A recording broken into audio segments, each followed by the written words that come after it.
দিন দিন কমছে গ্রাম বাংলার চিরচেনা মাটির তৈরি বাড়ির প্রচলন। আধুনিকতার উৎকর্ষে হারিয়ে যেতে বসেছে আবহমান কালের গ্রামীণ ঐতিহ্যের বাড়িগুলো। নীলফামারী জেলায় ২০ বছর আগেও প্রতিটি গ্রামে ২-৪টি মাটির বাড়ি দেখা মিলত, তবে বর্তমানে কয়েকটি ইউনিয়ন জুড়েও দেখা মেলে না প্রাচীন এই শিল্পের।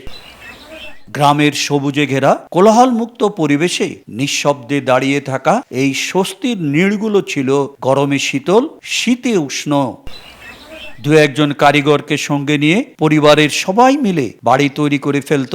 এঁটেল মাটি আর পানি দিয়ে ধাপে ধাপে ১০-১২ ফুট উঁচু দেয়াল তোলা হতো। তারপর বাঁশ বা কাঠের কাঠামোর উপর খড় বা টিনের ছাউনি দিয়ে তৈরি হতো মাটির ঘর। এক একটি ঘর তৈরিতে সময় লাগতো ১.৫ থেকে ২ মাস। যত্নে রাখলে এসব ঘর টিকে যেত শত বছর। স্বল্প ব্যয়ে মানুষ পেত একটি নিরাপদ আশ্রয়। দাদার আমল থেকে ওই মাটির বাড়িঘর আছে, আরও অনেক বাড়িঘরে এ জায়গায় ছিল, মানুষের পুরানা মাটির বাড়িও ছিল। আগে তো মনে করো মাটি মানে পুকুরে খালে পাওয়া যেত, আর এখন তো আর মাটি আর এখন পাওয়া যাচ্ছে না। মাটি কিনে আর বাড়ি দেওয়া সম্ভব হয় না।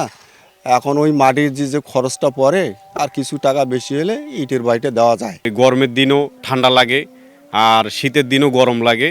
আর এখন এমন হয়ে যাচ্ছে এই ঐতিহ্য ঘর বাড়িগুলো আর এখন নাই। নতুন করে মাটির ঘর দিলে ভাঙি যায়, দেওয়ার পাড়িতে থাকে নাই, ধাইরে ধুয়ে ধুয়ে পড়ে যায়, ভাঙি যায়। এই জন্য আর মাটির ঘর দেয় না। এটা আমার দাদা দাদির ঐতিহ্য। এই মাটির ঘর তৈরি করতে অনেক পরিশ্রম। কালের বিবর্তনে আধুনিকতার ছোঁয়ায় পাল্টেছে গ্রামের চিত্র। মাটির বাড়ির জায়গা দখল করেছে দালান কোঠা।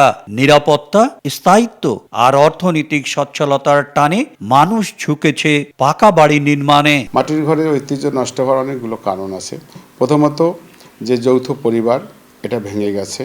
এটা ভেঙে যাওয়াতে এখন যে একক পরিবার বা অনুপরিবার, এই পরিবারে মানুষ আর ওই মাটির বাড়িতে থাকতে চায় না। আর একটা রুচিরও পরিবর্তন হয়েছে। এই রুচির পরিবর্তন হওয়ার কারণে অল্প সময়ের মধ্যে মানুষ টিন, কাঠ বা ইট দিয়ে একটা বাড়ি তৈরি করতে পারে, আর একটা মাটির বাড়ি তৈরি করতে গেলে প্রায় ৪ মাস সময় লাগে। স্থানীয়দের মতে ২০ থেকে ২৫ বছর আগেও প্রায় প্রতিটি পরিবারে শখের বশে হলেও একটি মাটির ঘর রাখত।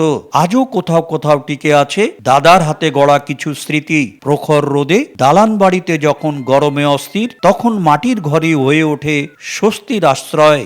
ইট, সিমেন্ট, বালু দিয়ে গড়া দালান কোঠার ভিড়ে হারিয়ে যাচ্ছে গ্রামীণ ঐতিহ্য।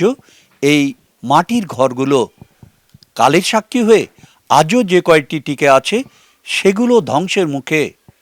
শাকির হোসেন বাদল, সময় সংবাদ, নীলফামারী।